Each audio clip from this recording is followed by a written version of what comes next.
जय हिंद दोस्तों। 21 तोपों की सलामी के साथ प्रेमचंद स्पेशल सीरीज में आप सभी का बहुत स्वागत है। अगर आप इस चैनल पर नए हैं तो कृपया चैनल को सब्सक्राइब कर लीजिए और बेल आइकन ज़रूर प्रेस कर दीजिए। Spirit of imbibe channel YouTube पर एकमात्र ऐसा चैनल है जिस पर आपको प्रेमचंद की लगभग 100 से ज़्यादा कहानियाँ मिल जाएंगी। आप ज़रूर प्लेलिस्ट पर जाएं और उसका आनंद उठाएं। हम आपके लिए आज एक नई कहानी लेकर आए हैं जिसका नाम है बैंक का दिवाला।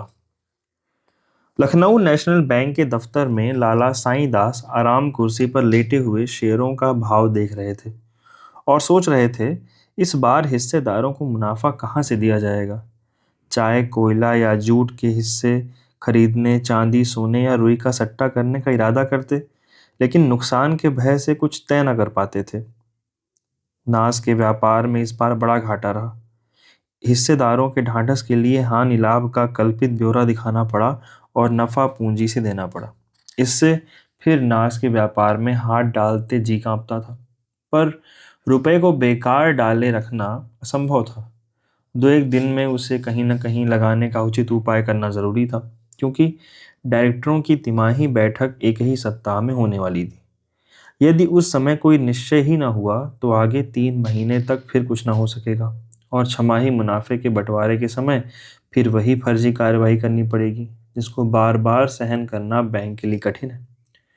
साईं दास ने बहुत देर तक इस उलझन में पड़े रहने के बाद घंटी बजाई। इस पर बगल के दूसरे कमरे से एक बंगाली बाबू ने सिर निकालकर झांका। साईं दास, ताजा स्टील कंपनी को एक पत्र लिख दीजिए कि अपना नया बैलेंस शीट भेज दें। बाबू, उन लोगों को रुपया का कर्ज नहीं, चिट्ठी का जवाब नहीं देता। साईं दास, अच्छा, नागपुर की स्वदेशी मिल को लिखिए। बाबू, उसका कारोबार अच्छा नहीं है, अभी उसके मजदूरों ने हड़ताल किया था, 2 महीना तक मिल बंद है। साईं दास, अजी, तो कहीं लिखो भी, तुम्हारी समझ में सारी दुनिया बेईमानों से भरी है। बाबू, बाबा, लिखने को तो हम सब जगह लिख दें, मगर खाली लिख देने से तो कुछ लाभ नहीं होता। लाला साईं दास अपनी कुल प्रतिष्ठा और मर्यादा के कारण बैंक के मैनेजिंग डायरेक्टर हो गए थे, पर व्यावहारिक बातों से अपरिचित थे। यही बंगाली बाबू इनके सलाहकार थे और बाबू साहब को किसी कारखाने या कंपनी पर भरोसा न था। इन्हीं के अविश्वास के कारण पिछले साल बैंक का रुपया संदूक से बाहर न निकल सका था और अब वही रंग फिर दिखाई देता था। साईं दास को इस कठिनाई से बचने का कोई उपाय न सूझता था, न इतनी हिम्मत थी कि अपने भरोसे किसी व्यापारी में हाथ डालें। बेचैनी की दशा में उठकर कमरे में टहलने लगे कि दरबान ने आकर खबर दी, बहरहाल की महारानी की सवारी आई है।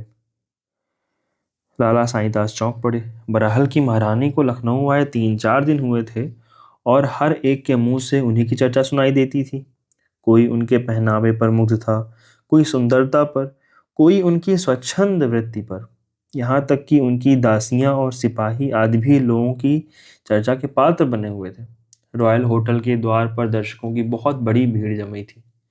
कितने ही शौकीन बेफिक्रे लोग इतर फरोश बजाज का तंबाकूगर का भेष धरकर उनके दर्शन कर चुके थे। जिधर से महारानी की सवारी निकल जाती, दर्शकों के ठठ लग जाते थे। वाह वाह, क्या शान है! ऐसी इराकी जोड़ी लाट साहब के सिवा किसी राजा रईस के यहाँ तो शायद ही निकले, और सजावट भी क्या खूब है भाई! ऐसे गोरे आदमी तो यहाँ भी दिखाई नहीं देते। यहाँ के रईस तो मृगांक, चंद्रोदय और ईश्वर जाने क्या क्या खाक भला खाते हैं, पर किसी के बदन पर तेज या प्रकाश का नाम नहीं। ये लोग न जाने क्या भोजन करते और किए कुएं का पानी पीते हैं, जिसे देखिए ताजा सेव बना हुआ है। यह सब जलवायु का प्रभाव है। बहरहाल उत्तर दिशा में नेपाल के समीप अंग्रेजी राज्य की एक विरासत थी। यद्यपि जनता उसे बहुत मालदार समझती थी, पर वास्तव में उस रियासत की आमदनी 2 लाख से अधिक न थी। हाँ, क्षेत्रफल बहुत विस्तृत था, बहुत भूमि ऊसर और उजाड़ थी, बसा हुआ भाग भी पहाड़ी और बंजर था, जमीन बहुत सस्ती उठती थी। लाला साईदास ने तुरंत अलगनी से एक रेशमी सूट उतार कर पहन लिया और मेज पर आकर शान से बैठ गए, मानो राजा रानियों का यहाँ आना कोई साधारण बात है। दफ्तर के क्लर्क भी संभल गए। सारे बैंक में सन्नाटे की हलचल पैदा हो गई। दरबान ने पगड़ी संभाली, चौकीदार ने तलवार निकाली और अपने स्थान पर खड़ा हो गया। पंखा कुली की मीठी नींद भी टूटी और बंगाली बाबू महारानी के स्वागत के लिए दफ्तर से बाहर निकले। साईं दास ने बाहरी ठाठ तो बना लिया, किंतु चित्त आशा और भय से चंचल हो रहा था। एक रानी से व्यवहार करने का यह पहला ही अवसर था। घबराते थे कि बात करते बने या ना बने। रईसों का मिजाज आसमान पर होता है, मालूम नहीं मैं बात करने में कहीं चूक जाऊं। उन्हें इस समय अपने में एक कमी मालूम हो रही थी। वे राजसी नियमों से अनभिज्ञ थे। उनका सम्मान किस प्रकार करना चाहिए, उनसे बातें करने में किन बातों का ध्यान रखना चाहिए, उनकी मर्यादा रक्षा के लिए कितनी नम्रता उचित है, इस प्रकार के प्रश्न से वे बड़े असमंजस में पड़े हुए थे। जी चाहता था किसी तरह परीक्षा से शीघ्र ही छुटकारा हो जाए। व्यापारियों, मामूली जमींदारों या रईसों से वे रुखाई और सफाई का बर्ताव किया करते थे और पढ़े लिखे सज्जनों से शील और शिष्टता का। उन अवसरों पर उन्हें किसी विशेष विचार की आवश्यकता न होती थी, पर इस समय बड़ी परेशानी हो रही थी, जैसे कोई लंकावासी तिब्बत में आ गया हो। यहाँ के रस्म रिवाज और बातचीत का उसे ज्ञान न हो। एकाएक उनकी दृष्टि घड़ी पर गई। तीसरे पहर के 4 बज चुके थे, परंतु घड़ी अभी दोपहर की नींद में मग्न थी। तारीख की सुई ने दौड़ में समय को भी मात कर दिया था। वे जल्दी से उठ के घड़ी को ठीक कर दें। इतने में महारानी का कमरा में पदार्पण हुआ। साईं दास ने घड़ी को छोड़ा और महारानी के निकट जा बगल में खड़े हो गए। निश्चय न कर सके कि हाथ मिलाएं या झुककर सलाम करें। रानी जी ने स्वयं हाथ बढ़ाकर उन्हें इस उलझन से छुड़ाया। जब कुर्सियों पर बैठ गए तो रानी के प्राइवेट सेक्रेटरी ने व्यवहार की बातचीत शुरू की। बहरहाल की पुरानी गाथा सुनाने के बाद उसने उन उन्नतियों का वर्णन किया जो रानी साहब के प्रयत्न से हुई थी। इस समय नहरों की एक शाखा निकालने के लिए 10 लाख रुपयों की आवश्यकता थी, परंतु उन्होंने एक हिंदुस्तानी बैंक से ही व्यवहार करना अच्छा समझा। अब यह निर्णय नेशनल बैंक के हाथ में था कि वह इस अवसर से लाभ उठाना चाहता है या नहीं। बंगाली बाबू, हम रुपया दे सकता है, मगर कागज पत्तर देखे बिना कुछ नहीं कर सकता। सेक्रेटरी, आप कोई जमानत चाहते हैं? साईं दास उदारता से बोले, महाशय, जमानत के लिए आपकी जबान ही काफी है। बंगाली बाबू, आपके पास रियासत का कोई हिसाब किताब है? लाला साईदास को अपने हिटलर का दुनियादारी का बर्ताव अच्छा न लगता था। वह इस समय उदारता के नशे में चूर थे। महारानी की सूरत ही पक्की जमानत थी। उनके सामने कागज और हिसाब का वर्णन करना बनियापन जान पड़ता था, जिससे अविश्वास की गंध आती थी। महिलाओं के सामने हम शील और संकोच के पुतले बन जाते हैं।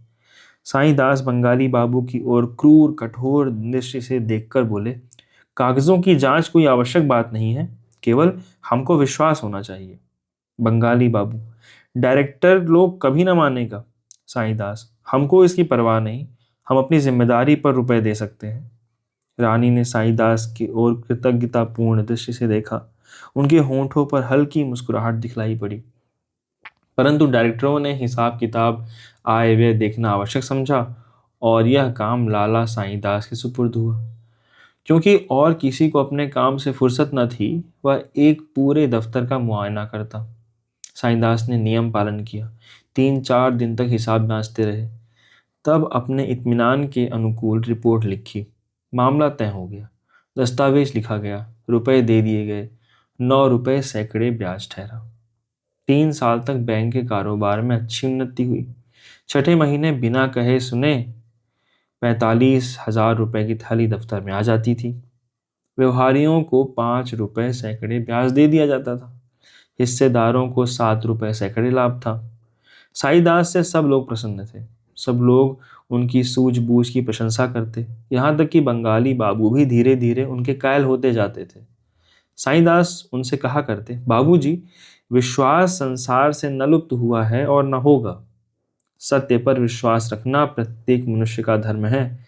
जिस मनुष्य के चित्त से विश्वास जाता रहता है, उसे मृतक समझना चाहिए। उसे जान पड़ता है मैं चारों ओर शत्रुओं से घिरा हुआ हूँ। बड़े से बड़े सिद्ध महात्मा भी उसे रंगेसियार जान पड़ते हैं। सच्चे से सच्चे देश प्रेमी उसकी प्रतिष्ठा, उसकी दृष्टि में अपनी प्रशंसा के भूखे ही ठहरते हैं।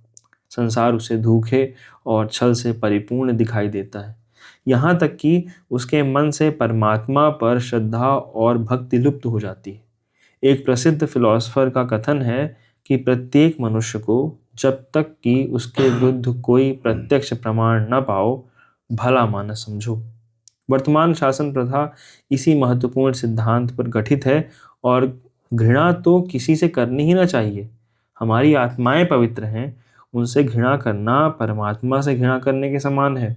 मैं यह नहीं कहता कि संसार में छल कपट है ही नहीं, है तो बहुत अधिकता से है, परंतु उसका निवारण अविश्वास से नहीं, मानव चरित्र के ज्ञान से होता है, और यह ईश्वर दत्त गुण है। मैं यह दावा तो नहीं करता, परंतु मुझे विश्वास है कि मैं मनुष्य को देखकर उसके आंतरिक भावों तक पहुंच जाता हूँ। कोई कितना भी वेश बदले, रंग रूप संवारे, परंतु मेरी अंतर्दृष्टि को धोखा नहीं दे सकता। यह भी ध्यान करना चाहिए कि विश्वास से विश्वास उत्पन्न होता है और अविश्वास से अविश्वास। यह प्राकृतिक नियम है। जिस मनुष्य को आप शुरू से ही धूर्त, कपटी, दुर्जन समझ लेंगे, वह कभी आपसे निष्कपट व्यवहार न करेगा। वह एकाएक आपको नीचा दिखाने का यत्न करेगा। इसके विपरीत आप एक चोर पर भी भरोसा करें तो वह आपका दास हो जाएगा। सारे संसार को लूटे, परंतु वह आपको धोखा न देगा।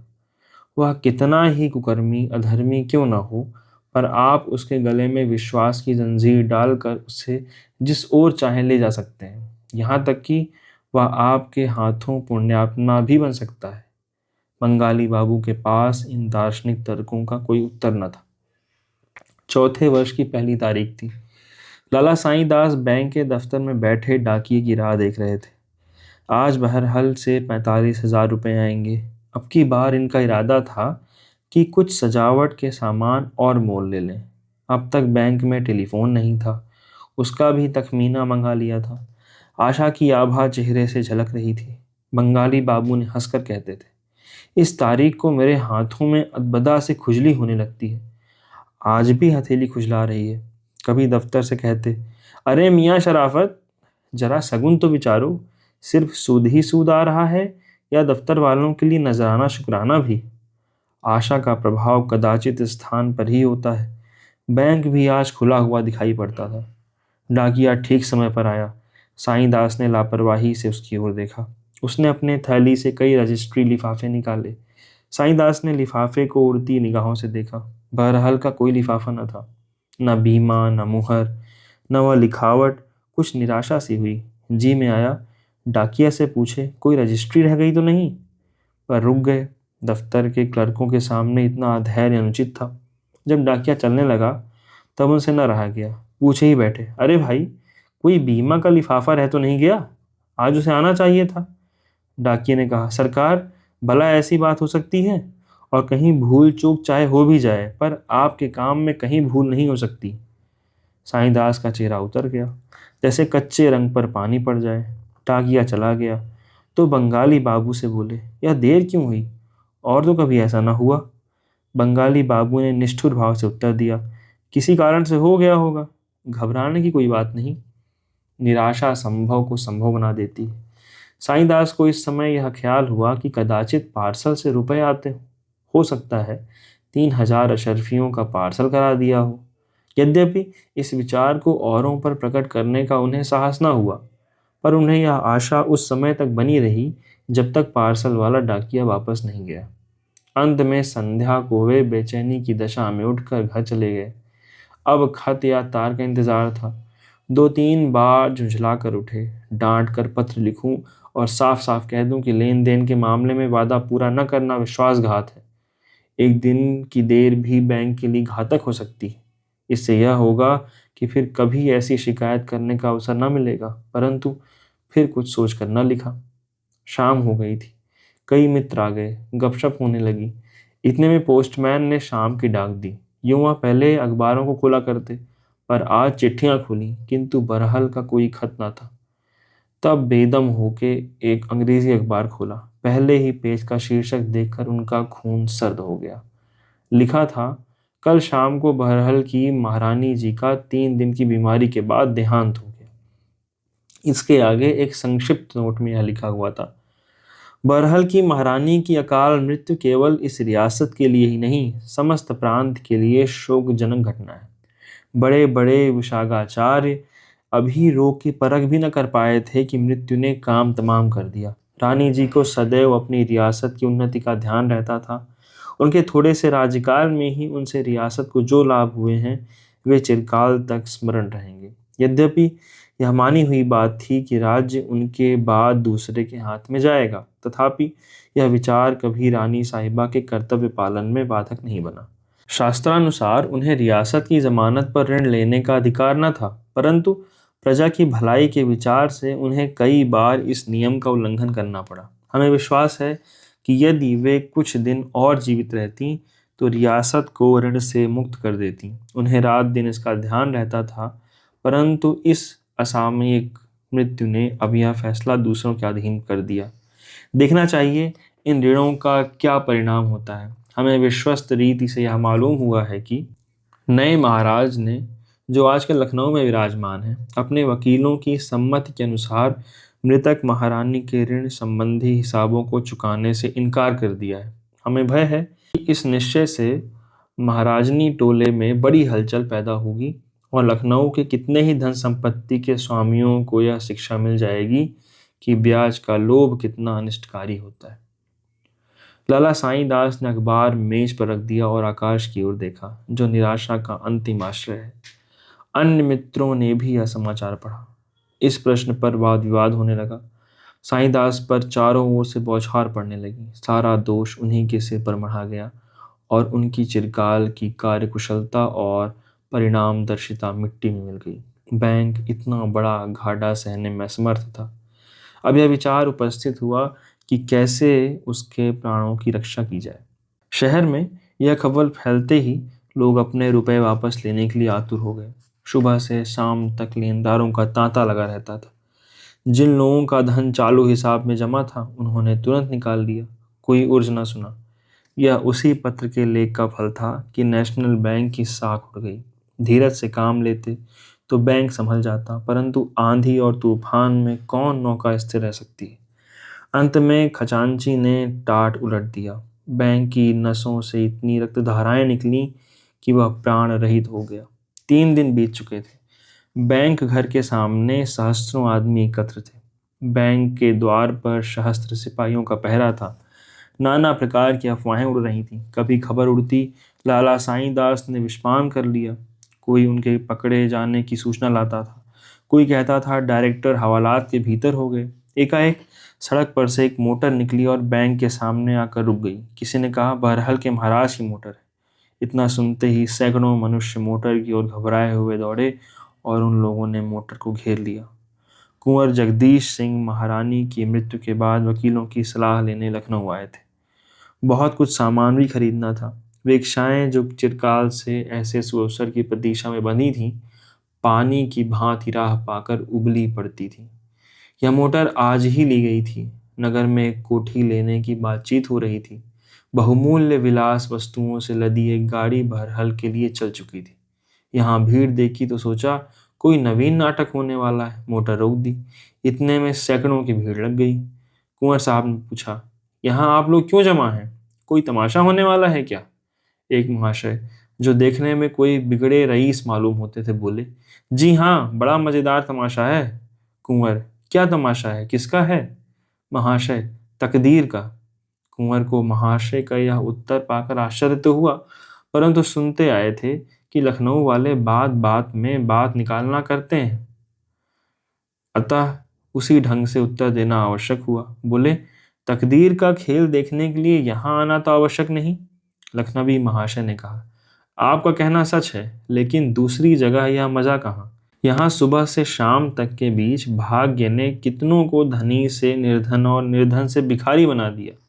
सवेरे जो लोग महल में बैठे थे उन्हें इस समय वृक्ष की छाया भी नसीब नहीं। जिनके द्वार पर सदा व्रत खुले थे उन्हें इस समय रोटियों के लाले पड़े हैं। अभी 1 सप्ताह पहले जो लोग काल गति भाग्य के खेल और समय के फेर को कवियों की उपमा समझते थे, इस समय उनकी आह और करुण क्रंदन वियोगियों को भी लज्जित करता है। ऐसे तमाशे और कहाँ देखने में आएंगे? कुंवर, जनाब, आपने तो पहेली को और गाढ़ा कर दिया। देहाती हूँ, मुझसे साधारण तौर से बात कीजिए। इस पर एक सज्जन ने कहा, साहब, यह नेशनल बैंक है, इसका दिवाला निकल गया है। आदाब अर्ज, मुझे पहचाना? कुंवर साहब ने उसकी ओर देखा तो मोटर से कूद पड़े और उनसे हाथ मिलाते हुए बोले, अरे मिस्टर नसीम, तुम यहाँ कहाँ? भाई, तुमसे मिलकर बड़ा आनंद हुआ। मिस्टर नसीम कुंवर साहब के साथ देहरादून कॉलेज में पढ़ते थे। उन्होंने साथ साथ देहरादून की पहाड़ियों पर सैर करते थे। परंतु जब से कुंवर महाशय ने घर के झंझटों से विवश होकर कॉलेज छोड़ा, तब से दोनों मित्रों में भेंट न हुई थी। नसीम भी उनके आने के कुछ समय बाद अपने घर लखनऊ चले आए थे। नसीम ने उत्तर दिया, शुक्र है, आपने पहचाना तो कहिए। तो पौ 12 हैं, कुछ दोस्तों की भी सुध है। कुंवर, सच कहता हूँ, तुम्हारी याद हमेशा आया करती थी। कहो, आराम से तो हो? मैं रॉयल होटल में टिका हूँ, आज आओ तो इत्मीनान से बात हो। नसीम, जनाब, इत्मीनान तो नेशनल बैंक के साथ चला गया। अब तो रोटी की फिक्र सवार है। जो कुछ जमा पूंजी थी, सब आपको भेंट हुई। इस दिवाले ने फकीर बना दिया। अब आपके दरवाजे पर आकर धरना दूंगा। कुंवर, तुम्हारा घर है, बेखटके आओ, मेरे साथ ही क्यों ना चलो? क्या बतलाऊं, मुझे कुछ भी ध्यान न था कि मेरे इनकार करने का यह फल होगा। जान पड़ता है बैंक ने बहुतेरों को तबाह कर दिया। नसीम, घर घर मातम छाया हुआ है। मेरे पास तो इन कपड़ों के सिवा और कुछ न रहा। इतने में एक तिलकधारी पंडित जी आ गए और बोले, साहब, आपके शरीर पर तो वस्त्र तो हैं, यहाँ तो धरती आकाश कहीं ठिकाना नहीं। राघो जी पाठशाला का अध्यापक हूँ। पाठशाला का सब धन इसी बैंक में जमा था। 50 विद्यार्थी इसी के आश्रय संस्कृत पढ़ते और भोजन पाते थे। कल से पाठशाला बंद हो जाएगी। दूर दूर के विद्यार्थी हैं, वे अपने घर किस तरह पहुंचेंगे, ईश्वर ही जाने। एक महाशय, जिनके सिर पर पंजाबी ढंग की पगड़ी थी, गाढ़े का कोट और चमरौधा जूता पहने हुए थे, आगे बढ़ाए और नेतृत्व के भाव से बोले, महाशय, इस बैंक के फेल्योर ने कितने ही इंस्टीट्यूशनों को समाप्त कर दिया। लाला दीनानाथ का अनाथालय अब एक दिन भी न चल सकता। उसके 1 लाख रुपए डूब गए। अभी 15 दिन हुए मैं डेपुटेशन से लौटा तो 15,000 रुपये अनाथालय कोष में जमा किए थे, मगर अब कहीं कौड़ी का ठिकाना नहीं। एक बूढ़े ने कहा, साहब, मेरी तो जिंदगी भर की कमाई मिट्टी में मिल गई। अब तो कफन भर का भी भरोसा नहीं रहा। धीरे धीरे और लोग भी एकत्र हो गए और साधारण बातचीत होने लगी। प्रत्येक मनुष्य पास वाले को अपनी दुख कथा सुनाने लगा। कुंवर साहब आधे घंटे तक नसीम के साथ खड़े ये विपद कथाएं सुनते रहे। जो ही मोटर पर बैठे और होटल की ओर चलने की आज्ञा दी, त्यों ही उनकी दृष्टि एक मनुष्य पर पड़ी जो पृथ्वी पर सिर झुकाए बैठा था। यह एक अहीर था जो लड़कपन में कुंवर साहब के साथ खेला था। उस समय उनमें ऊंच नीच का विचार न था। कबड्डी खेले, साथ पेड़ों पर चढ़े और चिड़ियों के बच्चे चुराए थे। जब कुंवर जी देहरादून पढ़ने गए, तब यह अहिर का लड़का शिवदास अपने बाप के साथ लखनऊ चला आया। उसने यहाँ एक दूध की दुकान खोल ली थी। कुंवर साहब ने उसे पहचाना और उच्च स्वर में पुकारा, अरे शिवदास, इधर देखो। शिवदास ने बोली सुनी, परंतु सिर ऊपर न उठाया। वह अपने स्थान पर बैठा हुआ ही कुंवर साहब को देख रहा था। बचपन के वे दिन याद आ रहे थे जब वह जगदीश के साथ गुल्ली डंडा खेलता था, जब दोनों बुढ़े गफूर मियाँ और मुंह चिढ़ाकर घर में छिप जाते थे, जब वह इशारों से जगदीश को गुरुजी के पास से बुला लेता था और दोनों रामलीला देखने चले जाते थे। उसे विश्वास था कि कुंवर जी मुझे भूल गए होंगे। वे लड़कपन की बातें अब कहाँ, कहाँ मैं, कहाँ यह। लेकिन कुंवर साहब ने उसका नाम लेकर बुलाया तो उसने प्रसन्न होकर मिलने के बदले और भी सिर नीचा कर लिया और वहां से टल जाना चाहा। कुंवर साहब की सहृदयता में वह साम्य भाव न था, मगर कुंवर साहब उसे हटते देखकर मोटर से उतरे और उसका हाथ पकड़कर बोले, अरे शिवदास, क्या मुझे भूल गए? अब शिवदास अपने मनोवेग को रोक न सका। उसके नेत्र डबडबा आए। वह कुंवर के गले से लिपट गया और बोला, भूला तो नहीं, पर आपके सामने आते लज्जा आती है। कुंवर, यहाँ दूध की दुकान करते हो क्या? मुझे मालूम ही ना था। नहीं, अठवारों से पानी पीते पीते जुकाम क्यों होता? आओ, इसी मोटर पर बैठ जाओ, मेरे साथ होटल तक चलो। तुमसे बात करने को जी चाहता है। तुम्हें बहरहाल ले चलूंगा और एक बार फिर गुल्ली डंडे का खेल खेलेंगे। शिवदास, ऐसा न कीजिए, नहीं तो देखने वाले हंसेंगे। मैं होटल में आ जाऊंगा। वही हजरतगंज वाले होटल में ठहरे हैं ना? कुंवर, हाँ, अवश्य आओगे ना? शिवदास, आप बुलाएंगे और मैं ना आऊंगा? कुंवर, यहाँ कैसे बैठे हो? दुकान तो चल रही है ना? शिवदास, आज सवेरे तक तो चली थी, आगे का हाल नहीं मालूम। कुंवर, तुम्हारे रुपए भी बैंक में जमा थे क्या? शिवदास: जमाऊंगा तब बताऊंगा। कुंवर साहब मोटर पर आ बैठे और ड्राइवर से बोले, होटल की ओर चलो। ड्राइवर: हुजूर ने वाइटवे कंपनी की दुकान पर चलने की आज्ञा जो दी थी। कुंवर: अब उधर न जाऊंगा। ड्राइवर: जेकब साहब बैरिस्टर के यहाँ भी न चलेंगे? कुंवर झुंझलाकर: नहीं, कहीं मत चलो, मुझे सीधे होटल पहुंचाओ। निराशा और विपत्ति के इन दृश्यों ने जगदीश सिंह के चित्त में यह प्रश्न उपस्थित कर दिया था कि अब मेरा क्या कर्तव्य है। आज से 7 वर्ष पूर्व जब बहरहल के महाराज ठीक युवावस्था में घोड़े से गिरकर मर गए थे और विरासत का प्रश्न उठा तो महाराज के कोई संतान न होने के कारण वंशक्रम मिलाने से उनके सगे चचेरे भाई ठाकुर राम सिंह को विरासत का हक पहुंचता था। उन्होंने दावा किया, लेकिन न्यायालयों ने रानी को ही हकदार ठहराया। ठाकुर साहब ने अपीलें की, प्रिवी काउंसिल तक गए, परंतु सफलता न हुई। मुकदमेबाजी में लाखों रुपए नष्ट हुए। अपने पास की मिल्कियत भी हाथ से जाती रही, किंतु हार कर भी वे चैन से न बैठे। सदैव विधवा रानी को छेड़ते रहे। कभी असामियों को भड़काते, कभी असामियों से रानी की बुराई करते, कभी उन्हें जाली मुकदमों में फंसाने का उपाय करते, परंतु रानी बड़े जीवट की स्त्री थी। वह भी ठाकुर साहब के प्रत्येक आघात का मुंहतोड़ उत्तर देती। हाँ, इस खींचतान में उन्हें बड़ी बड़ी रकमें अवश्य खर्च करनी पड़ती थी। असामियों से रुपए न वसूल होते, इसलिए उन्हें बार बार ऋण लेना पड़ता था। कानून के अनुसार उन्हें ऋण लेने का अधिकार न था, इसलिए उन्हें या तो इस व्यवस्था को छिपाना पड़ता था या सूद की गहरी दर स्वीकार करनी पड़ती थी। कुंवर जगदीश सिंह का लड़कपन तो लाड़ प्यार में बीता, परंतु जब ठाकुर राम सिंह मुकदमेबाजी से बहुत तंग आ गए और यह संदेह होने लगा कि कहीं रानी की चालों से कुंवर साहब का जीवन संकट में न पड़ जाए, तो उन्होंने विवश होकर कुंवर साहब को देहरादून भेज दिया। कुंवर साहब वहां 2 वर्ष तक तो आनंद से रहे, किंतु ज्यों ही कॉलेज की प्रथम श्रेणी में पहुंचते ही पिता परलोकवासी हो गए, कुंवर साहब को पढ़ाई छोड़नी पड़ी। बहरहाल चले आए। सिर पर कुटुंब पालन और रानी से पुरानी शत्रुता को निभाने का बोझ आ पड़ा। उस समय से महारानी के मृत्यु काल तक उनकी दशा बहुत गिरी रही। ऋण या स्त्रियों के गहने के सिवा और कोई आधार न था। उस पर कुल मर्यादा की रक्षा की चिंता भी थी। ये 3 वर्ष उनके लिए कठिन परीक्षा के समान थे। आए दिन साहूकारों से काम पड़ता था। उनके निर्दय बाणों से कलेजा छिद गया था। हाकिमों के कठोर व्यवहार और अत्याचार भी सहने पड़ते, परंतु सबसे हृदय विदारक अपने आत्मीय जनों का बर्ताव था। सामने बात न करके बगली चोटें करते थे। मित्रता और ऐक्य की आड़ में कपट हाथ चलाते थे। कठोर यातनाओं ने कुंवर साहब को अधिकार, शिक्षाचार और धन संपत्ति का जानी दुश्मन बना दिया था। बड़े भावुक पुरुष थे। संबंधियों की अकृपा और देश बंधुओं की दुर्नीति उनके हृदय पर काला चिन्ह बनाती जाती थी। साहित्य प्रेम ने उन्हें मानव प्रकृति का तत्वान्वेषी बना दिया था और यहाँ ज्ञान उन्हें प्रतिदिन सभ्यता से दूर लिए जाता था।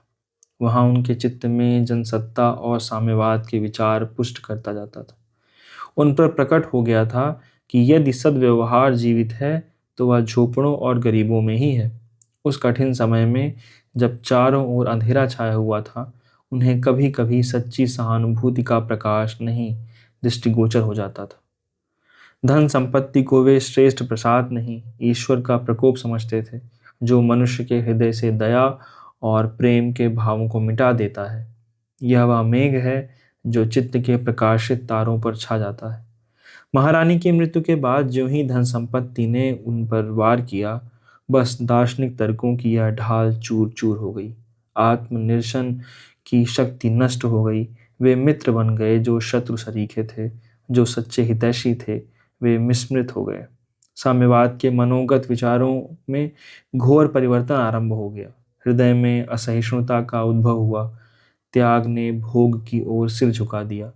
मर्यादा की बेड़ी गले में पड़ी। वे अधिकारी जिन्हें देखकर उनके तीवर बदल जाते थे, अब उनके सलाहकार बन गए। दीनता और दरिद्रता को जिनसे उन्हें सच्ची सहानुभूति थी, देखकर अब वे आंखें मूंद लेते थे।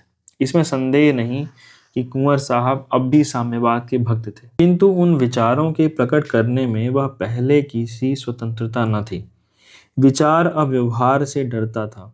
उन्हें कथन को कार्य रूप में परिणत करने का अवसर प्राप्त था। पर अब कार्य क्षेत्र कठिनाइयों से घिरा हुआ जान पड़ता था। बेगार के वे जानी दुश्मन थे, परंतु अब बेगार को बंद करना दुष्कर प्रतीत होता था। स्वच्छता और स्वास्थ्य रक्षा के वे भक्त थे, किंतु अब धन व्यय न करके भी उन्हें ग्रामवासियों की ही ओर से विरोध की शंका होती थी।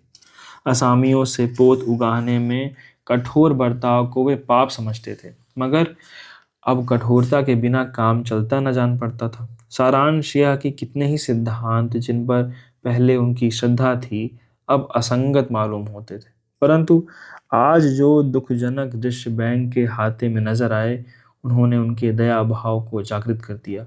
उनकी दशा उस मनुष्य की सी हो गई जो नौका में बैठा सुरम्य तट की शोभा का आनंद उठाता हुआ किसी शमशान के सामने आ जाए, चिता पर लाशें जलती देखे, शोक संतप्त के करुण क्रंदनों को सुने, तो नाव से उतरकर उनके दुख में सम्मिलित हो जाए। रात के 10 बज गए थे। कुंवर साहब पलंग पर लेटे थे। बैंक के हाथे का दृश्य आंखों के सामने नाच रहा था। वही विलाप ध्वनि कानों में आ रही थी। चित्त में प्रश्न उठ रहा था, क्या इस विडंबना का कारण मैं ही हूँ? मैंने तो वही किया जिसका मुझे कानूनन अधिकार था। यह बैंक के संचालकों की भूल है जो उन्होंने बिना पूरी जमानत के इतनी रकम कर्ज दे दी। लेनदारों को उन्हीं की गर्दन नापनी चाहिए। मैं कोई खुदाई फौजदार नहीं हूँ कि दूसरों की नादानी का फल भोगूं। फिर विचार पलटा। मैं नाहक इस होटल में ठहरा, 40 रुपए प्रतिदिन देने पड़ेंगे, कोई 400 रुपए के मत्थे जाएगी। इतना सामान भी व्यर्थ ही लिया। क्या आवश्यकता थी? मखमली गद्दे की कुर्सियों या शीशों की सजावट से मेरा गौरव नहीं बढ़ सकता। कोई साधारण मकान 5 रुपए पर ले लेता तो क्या काम न चलता। मैं और साथ के सब आदमी आराम से रहते। यही ना होता कि लोग निंदा करते। इसकी क्या चिंता? जिन लोगों के मत्थे या ठाठ कर रहा हूँ वे गरीब तो रोटियों को तरसते हैं।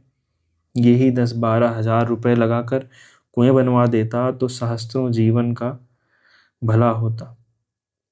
अब फिर लोगों के चकमे में ना आऊंगा। यह मोटर कार व्यर्थ है। मेरा समय इतना महंगा नहीं है कि घंटे आधे घंटे की किफ़ायत के लिए 200 रुपये महीने का खर्च बढ़ा लूं। फाका करने वाले असामियों के सामने मोटर दौड़ाना उनकी छातियों पर मूंग दलना है। मानो कि वे रोब में आ जाएंगे। जिधर से निकल जाऊंगा सैकड़ों स्त्रियां और बच्चे देखने के लिए खड़े हो जाएंगे, मगर केवल इतने ही दिखावे के लिए इतना खर्च बढ़ाना मूर्खता है। यदि दूसरे रईस ऐसा करते हैं तो करें, मैं उनकी बराबरी क्यों करूं? अब तक 2,000 रुपये सालाना में मेरा निर्वाह हो जाता था। अब के 2 के बदले 4,000 बहुत है।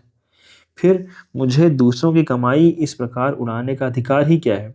मैं कोई उद्योग धंधा, कोई कारोबार नहीं करता जिसका यह नफा हो। यदि मेरे पुरखों ने हठधर्मी जबरदस्ती से इलाके अपने हाथों में रख लिया, तो मुझे उनकी लूट के धन में शरीक होने का क्या अधिकार है? जो लोग परिश्रम करते हैं, उन्हें अपने परिश्रम का पूरा फल मिलना चाहिए। राज्य उन्हें केवल दूसरों के कठोर हाथों से बचाता है।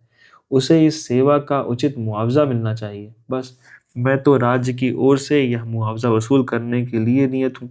इसके सिवा इन गरीबों की कमाई में मेरा और कोई भाग नहीं। बेचारे दीन हैं, मूर्ख हैं, बेजबान हैं। इस समय हम इन्हें चाहे जितना सता लें, इन्हें अपने सत्व का ज्ञान नहीं। मैं अपने महत्व को नहीं समझता, पर एक समय ऐसा अवश्य आएगा जब इनके मुंह में भी जबान होगी, इन्हें भी अपने अधिकारों का ज्ञान होगा, तब हमारी दशा बुरी होगी। ये भोग विलास मुझे अपने आदमियों से दूर किए देते हैं। मेरी भलाई इसी में है कि मैं इन्हीं में रहूं, इन्हीं की भांति जीवन निर्वाह करते हुए इनकी सहायता करूं। कोई छोटी मोटी रकम होती तो कहता, लाओ, जिस सिर पर बहुत भार है उसी तरह यह भी सही। मूल के अलावा कई हजार रुपए सूद के अलग हुए। फिर महाजनों के भी 3 लाख रुपए हैं। रियासत की आमदनी 1.5-2 लाख रुपए सालाना है, अधिक नहीं। मैं इतना बड़ा साहस करूं भी तो किस बिरते पर? हाँ, यदि बैरागी हो जाऊं तो संभव है। मेरे जीवन में यदि कहीं अचानक मृत्यु ना हो जाए तो यह झगड़ा पाक हो जाए। इस अग्नि में कूदना अपने संपूर्ण जीवन, अपनी उमंगों और अपनी आशाओं को भस्म करना है। इन दिनों की प्रतीक्षा में मैंने क्या क्या कष्ट नहीं भोगे। पिताजी ने इस चिंता में प्राण त्याग किया। यह शुभ मुहूर्त हमारी अंधेरी रात के लिए दूर का दीपक था। हम इसी के आश्रय जीवित थे। सोते जागते सदैव इसी की चर्चा रहती थी। इससे चित्त को कितना संतोष और कितना अभिमान था। भूखे रहने के दिन भी हमारे तेवर मैले न होते थे। जब इतने धैर्य और संतोष के बाद अच्छे दिन आए तो उससे कैसे विमुख हुआ जाए। फिर अपनी ही चिंता तो नहीं, रियासत की उन्नति की कितनी ही स्कीमें सोच चुका हूँ। क्या अपनी इच्छाओं के साथ उन विचारों को भी त्याग दूं? इस अभागी रानी ने मुझे बुरी तरह फंसाया। जब तक जीवित रही कभी चैन से न बैठने दिया, मरी तो मेरे सिर पर यह बला डाल दी। परंतु मैं दरिद्रता से इतना डरता क्यों हूँ? दरिद्रता कोई पाप नहीं है। यदि मेरा त्याग हजारों घरानों को कष्ट और दुर्व्यवस्था से बचाए तो मुझे उससे मुंह न मोड़ना चाहिए। केवल सुख से जीवन व्यतीत करना ही हमारा ध्येय नहीं है। हमारी मान प्रतिष्ठा और कीर्ति सुख भोग से ही तो नहीं हुआ करती। राज मंदिरों में रहने वालों और विलास में रण राणा प्रताप को कौन जानता है। यह उनका आत्मसमर्पण और कठिन व्रत पालन ही है जिससे उन्हें हमारी जाति का सूर्य बना दिया है। श्री रामचंद्र ने यदि अपना सुख जीवन भोग में बिताया होता तो आज हम उनका नाम भी न जानते। उनके आत्म बलिदान ने ही उन्हें अमर बना दिया। हमारी प्रतिष्ठा धन और विलास पर अवलंबित नहीं है। मैं मोटर पर सवार हुआ तो क्या और टट्टू पर चढ़ा तो क्या, होटल में ठहरा तो क्या और किसी मामूली घर में ठहरा तो क्या, बहुत होगा ताल्लुकेदार लोग मेरी हंसी उड़ाएंगे। इसकी परवाह नहीं। मैं तो हृदय से चाहता हूँ कि उन लोगों से अलग अलग रहूं। यदि इतनी निंदा से सैकड़ों परिवारों का भला हो जाए तो मैं मनुष्य नहीं। यदि प्रसन्नता से उसे सहन न करूं, यदि अपने घोड़े और फिटन सैर और शिकार नौकर चाकर और स्वार्थ साधक हित मित्रों से रहित होकर मैं अमीर गरीब कुटुंबों का विधवाओं अनाथों का भला कर सकूं तो मुझे इसमें कदापि विलंब न करना चाहिए। इन परिवारों के भाग्य इस समय मेरी मुट्ठी में है। मेरा सुख भोग उनके लिए विष और मेरा आत्म संयम उनके लिए अमृत है। मैं अमृत बन सकता हूँ, विष क्यों बनूं? इसे आत्मत्याग समझना भी मेरी भूल है। यह एक संयोग है कि मैं आज इस जायदाद का अधिकारी हूँ। मैंने इसे कमाया नहीं, उसके लिए रक्त नहीं बहाया, न पसीना बहाया। यदि वह जायदाद मुझे न मिली होती तो मैं इन दीन भाइयों की भांति आज जीविकोपार्जन में लगा रहता।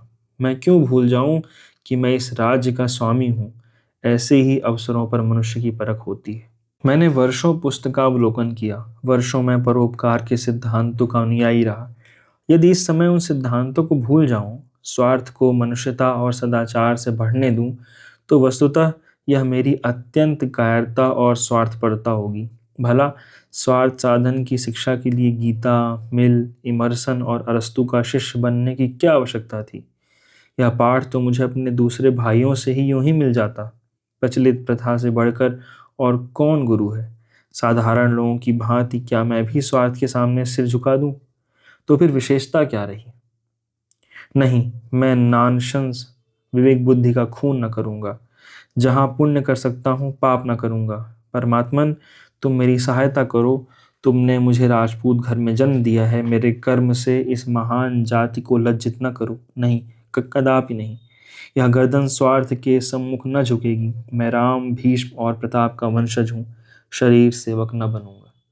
कुंवर जगदीप सिंह को इस समय ऐसा ज्ञात हुआ मानो वे किसी ऊंची मीनार पर चढ़ गए हैं। चित्त अभिमान से पूरित हो गया, आंखें प्रकाशमान हो गईं, परंतु एक ही क्षण में इस उमंग का उतार होने लगा। ऊंची मीनार से नीचे की ओर आंखें गईं, सारा शरीर कांप उठा। उस मनुष्य की सी दशा हो गई जो किसी नदी के तट पर बैठा उसमें कूदने का विचार कर रहा हो। उसने सोचा, क्या मेरे घर के लोग मुझसे सहमत होंगे? यदि मेरे कारण वे सहमत भी हो जाएं, तो क्या मुझे अधिकार है कि अपने साथ उनकी इच्छाओं का भी बलिदान करूं? और तो और माता जी कभी न मानेंगी और कदाचित भाई लोग भी अस्वीकार करेंगे। रियासत की हैसियत को देखते हुए वे कम से कम 10,000 सालाना के अधिकार हैं, हिस्सेदार हैं। मैं उनके भाग में किसी प्रकार का हस्तक्षेप नहीं कर सकता। मैं केवल अपना मालिक हूँ, परंतु मैं भी तो अकेला नहीं हूँ। सावित्री स्वयं चाहे मेरे साथ आग में कूदने को तैयार हो, किंतु अपने प्यारे पुत्र को इस आंच के समीप कदापि न आने देगी। कुंवर महाशय और अधिक न सोच सके। वे विकल दशा में पलंग पर से उठ बैठे और कमरे में टहलने लगे। थोड़ी देर बाद उन्होंने जंगले से बाहर की ओर झांका और किवाड़ खोलकर बाहर चले गए। चारों ओर अंधेरा था। उनकी चिताओं की भांति सामने अपार और भयंकर गोमती नदी बह रही थी। वे धीरे धीरे नदी के तट पर चले गए और देर तक वहां टहलते रहे। आकुल हृदय को जल तरंगों से प्रेम होता है। शायद इसीलिए कि लहरें व्याकुल हैं, उन्होंने अपने चंचल चित्त को फिर एकाग्र किया। यदि रियासत की आमदनी से वे सब वृत्तियां दी जाएंगी तो ऋण का सूद निकलना भी कठिन होगा। मूल का तो क्या ही कहें। क्या आय में वृद्धि नहीं हो सकती? अभी अस्तबल में 20 घोड़े हैं, मेरे लिए एक काफी है। नौकरों की संख्या 100 से कम न होगी, मेरे लिए 2 भी अधिक है। क्या अनुचित है कि अपने ही भाइयों से नीच सेवाएं कराई जाएं? उन मनुष्यों को मैं अपने सिर की जमीन दे दूंगा, सुख से खेती करेंगे और मुझे आशीर्वाद देंगे। बगीचों के फल अब तक डालियों की भेंट हो जाते थे, अब उन्हें बेचूंगा और सबसे बड़ी आमदनी तो बयाई की है। केवल महेशगंज के बाजार से 10,000 रुपये आते हैं। यह सब आमदनी महतगंज की उड़ा जाते हैं। उनके लिए 1,000 रुपये साल होना चाहिए। अब की बार इस बाजार का ठेका दूंगा, 8,000 से कम न मिलेंगे। इन मदों से 25,000 रुपये की वार्षिक आय होगी। सावित्री और लल्ला के लिए 1,000 रुपये काफी हैं। मैं सावित्री से स्पष्ट कह दूंगा कि या तो 1,000 रुपये मासिक लो और मेरे साथ रहो, या रियासत की आधी आमदनी ले लो और मुझे छोड़ दो। रानी बनने की इच्छा हो तो खुशी से बनो, परंतु मैं राजा न बनूंगा। अचानक कुंवर साहब के कानों में आवाज आई, राम नाम सत्य है। उन्होंने पीछे मुड़कर देखा। कई मनुष्य एक लाश लिए आते थे। उन लोगों ने नदी किनारे चिता बनाई और उसमें आग लगा दी। 2 स्त्रियां चिंगाड़ मारकर रो रही थीं। इस विलाप का कुंवर साहब के चित्त पर कुछ प्रभाव न पड़ा। वे चित्त में लज्जित हो रहे थे कि मैं कितना पाषाण हृदय हूँ। एक दीन मनुष्य की लाश जल रही है, स्त्रियां रो रही हैं और मेरा हृदय तनिक भी न पसीजता। पत्थर की मूर्ति की भांति खड़ा हूँ। एक बार की स्त्री ने रोते हुए कहा, हाय मेरे राजा, तुम्हें विष कैसे मीठा लगा। यह हृदय विदारक विलाप सुनते ही कुंवर साहब के चित्त में एक घाव सा लग गया। करुणा सजग हो गई और नेत्र अश्रुपूर्ण हो गए। कदाचित इसने विषपान करके प्राण दिए हैं। हाय, उसे विष कैसे मीठा लगा। इसमें कितनी करुणा है, कितना दुख, कितना आश्चर्य। विष तो कड़वा पदार्थ है, क्यों कर मीठा हो गया। कटु विष के बदले जिसने अपने मधुर प्राण दे दिए, उस पर कोई बड़ी मुसीबत पड़ी होगी। ऐसी ही दशा में विष मधुर हो सकता है। कुंवर साहब तड़प गए। कारुणिक शब्द बार बार उनके हृदय में गूंजते थे। अब उनसे वहां खड़ा न रहा गया। वे उन आदमियों के पास आए। एक मनुष्य से पूछा, क्या बहुत दिनों से बीमार थे? इस मनुष्य ने कुंवर साहब की ओर आंसू भरे नेत्रों से देखकर कहा, नहीं साहब, कहाँ की बीमारी। अभी आज संध्या तक भली भांति बातें कर रहे थे, मालूम नहीं संध्या को क्या खा लिया, खून की कै होने लगी। जब तक वैद्यराज के यहाँ जाएं तब तक आंखें उलट गईं, नाड़ी छूट गई। वैद्यराज ने आकर देखा तो कहा, अब क्या ही हो सकता है। अभी कुल 22-23 वर्ष की अवस्था थी। ऐसा पट्ठा सारे लखनऊ में नहीं था। कुंवर, कुछ मालूम हुआ, विष क्यों खाया? उस मनुष्य ने संदेह दृष्टि से देखकर कहा, महाशय, और तो कोई बात नहीं हुई। जब से यह बड़ा बैंक टूटा है, बहुत उदास रहते थे। कोई 1,000 रुपये बैंक में जमा किए थे। घी दूध मलाई की बड़ी दुकान थी, बिरादरी में मान था। वह सारी पूंजी डूब गई। हम लोग रोकते रहे कि बैंक में रुपए मत जमा करो, किंतु होनहार यह थी, किसी की भी नहीं सुनी। आज सवेरे स्त्री के गहने मांगते थे कि गिरवी रखकर हीरों के दूध के दाम दे दे। उससे बातों बातों में झगड़ा हो गया, बस न जाने क्या खा लिया। कुंवर साहब का हृदय कांप उठा। तुरंत ध्यान आया, शिवदास तो नहीं है। पूछा, इनका नाम शिवदास तो नहीं है? उस मनुष्य ने विस्मय से देखकर कहा, हाँ, यही नाम था। क्या आपसे जान पहचान थी? कुंवर, हाँ, हम और यह बहुत दिनों तक बहरहाल में साथ साथ खेले थे। आज शाम को वे हमसे बैंक में मिले थे। यदि उन्होंने मुझसे तनिक भी चर्चा की होती तो मैं यथाशक्ति उनकी सहायता करता। शो उस मनुष्य ने तब ध्यान पूर्वक कुंवर साहब को देखा और जाकर स्त्रियों से कहा, चुप हो जाओ, बहरहाल के महाराज आए हैं। इतना सुनते ही शिवदास की माता जोर जोर से सिर पटकती और रोती हुई आकर कुंवर के पैरों में गिर पड़ी। उसके मुख से केवल ये शब्द निकले, बेटा, बचपन में जिसे तुम भैया कहा करते थे। और उनका गला रुंध गया। कुंवर महाशय की आंखों में से आशुपात हो गया। शिवदास की मूर्ति उसके सामने खड़ी यह कहती दिखाई पड़ती थी कि तुमने मित्र होकर मेरे प्राण लिए। भोर हो गई, परंतु कुंवर साहब को नींद न आई। जब से वे गोमती तीर से लौटे थे, उनके चित्त पर एक वैराग्य सा छाया हुआ था। वह कारुणिक दृश्य उनके स्वार्थ के तर्कों को छिन्न भिन्न किए देता था। सावित्री के विरोध, लल्ला के निराशा युक्त हठ और माता के कुशब्दों का अब उन्हें लेश मात्र भी भय न था। सावित्री कुढ़ेगी कुढ़े, लल्ला को भी संग्राम के क्षेत्र में कूदना पड़ेगा, कोई चिंता नहीं। माता प्राण देने पर तत्पर होगी, क्या हर्ज है। मैं अपने स्त्री पुत्र तथा हित मिताद्री के लिए इन परिवारों की हत्या न करूंगा। हाय, शिवदास को जीवित रखने के लिए मैं ऐसी कितनी रियासतें छोड़ सकता हूँ। सावित्री को भूखों रहना पड़े, लल्ला को मजदूरी करनी पड़े, मुझे द्वार द्वार भीख मांगनी पड़े, तब भी दूसरों का गला न दबाऊंगा। अब विलंब का अवसर नहीं, न जाने आगे यह दिवाला और क्या क्या आपत्तियां खड़ी करे। मुझे इतना आगा पीछे क्यों हो रहा है? यह केवल आत्म निर्बलता है, वरना यह कोई ऐसा बड़ा काम नहीं जो किसी ने न किया हो। आए दिन लोग रुपए दान पुण्य करते हैं, मुझे अपने कर्तव्य का ज्ञान है, उससे क्यों मुंह मोड़ूं? जो कुछ हो, जो चाहे सिर पड़े, इसकी क्या चिंता। कुंवर ने घंटी बजाई, एक क्षण में अर्दली आंखें मलता हुआ आया। कुंवर साहब बोले, अभी जेकब बैरिस्टर के पास जाकर मेरा सलाम कहो। जाग गए होंगे, कहना जरूरी काम है। नहीं, यह पत्र लेते जाओ, मोटर तैयार करा लो। मिस्टर जेकब ने कुंवर साहब को बहुत समझाया कि आप इस अदालत में न फंसें, ये बहुत बड़ी दलदल है, नहीं तो निकलना कठिन होगा। मालूम नहीं अभी कितनी ऐसी रकमें हैं जिनका आपको पता नहीं है, परंतु चित्त में दृढ़ हो जाने वाला निश्चय चूने का फर्श है, जिसको आपत्ति के थपेड़े और भी पुष्ट कर देते हैं। कुंवर साहब अपने निश्चय पर दृढ़ रहे। दूसरे दिन समाचार पत्रों में छपवा दिया कि मृत महारानी पर जितना कर्ज है वह हम स्वीकारते हैं और नियत समय के भीतर चुका देंगे। इस विज्ञापन के छपते ही लखनऊ में खलबली मच गई। बुद्धिमानों की सम्मति में यह कुंवर महाशय की नितांत भूल थी, और जो लोग कानून से अनभिज्ञ थे उन्होंने सोचा कि इसमें अवश्य कोई भेद है। ऐसे बहुत कम मनुष्य थे जिन्हें कुंवर साहब की नीयत की सच्चाई पर विश्वास आया हो। परंतु कुंवर साहब का बखान चाहे न हुआ हो, आशीर्वाद की कमी न थी। बैंक के हजारों गरीब लेनदार सच्चे हृदय से उन्हें आशीर्वाद दे रहे थे। एक सप्ताह तक कुंवर साहब को सिर उठाने का अवकाश न मिला। मिस्टर जेकब का विचार सत्य सिद्ध हुआ। देना प्रतिदिन बढ़ता जाता था। कितने ही प्रोनोट ऐसे मिले जिनका उन्हें कुछ भी पता न था। जौहरियों और अन्य बड़े बड़े दुकानदारों का लेना भी कम न था। अंदाजन 13-14 लाख का था। मीजान 20 लाख तक पहुंचा। कुंवर साहब घबराए। शंका हुई ऐसा न हो उन्हें भाइयों का गुजारा भी बंद करना पड़े, जिसका उन्हें कोई अधिकार नहीं था। यहाँ तक कि 7वें दिन उन्होंने कई साहूकारों और को भला बुरा कहकर सामने से दूर किया।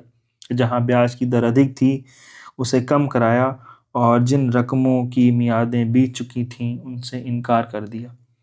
उन्हें साहूकारों की कठोरता पर क्रोध आता था। उनके विचार से महाजनों को डूबते धन का एक भाग पाकर ही संतोष कर लेना चाहिए था।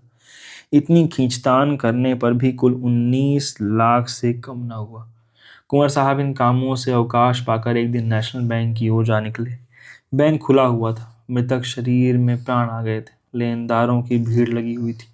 लोग प्रसन्नचित्त लौटे जा रहे थे।